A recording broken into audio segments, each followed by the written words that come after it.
歡迎光臨 Super 廚房，請點讚、分享同埋訂閱。今日整呢個白汁蘑菇意粉。首先煲一大鑊嘅水，落1茶匙嘅鹽，水滾之後，跟住放啲意粉落去。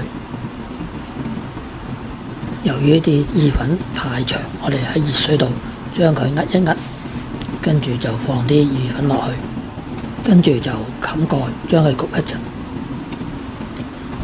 跟住打開個蓋，用筷子撩鬆啲意粉，轉中慢火，跟住包裝紙話焗佢7-8分鐘。咁我哋依家就開始焗啲意粉啦。喺呢個時候，我哋處理啲蘑菇。我哋今次只係用4粒蘑菇，將啲蘑菇沖洗乾淨之後，揾保鮮紙抹乾，將啲蘑菇切開一片片，盛起備用。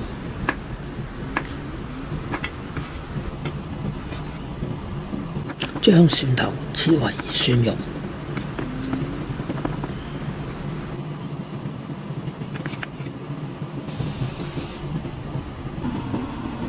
都過咗差唔多9分鐘啦，啲意粉都差唔多得啦，咁我哋就可以夾起佢啦。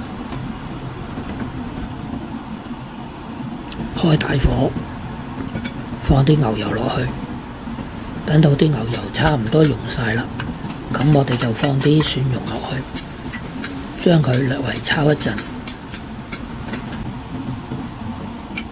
加入蘑菇。等啲蘑菇炒軟咗之後，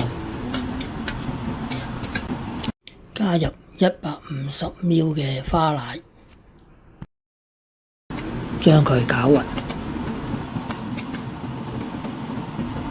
再加入大約3茶匙嘅麵粉水，將佢攪勻，等佢差唔多變結啦，咁就可以淋上意粉度啦。不過我就鍾意將啲意粉撈埋落去嗰啲汁度，將佢炒勻。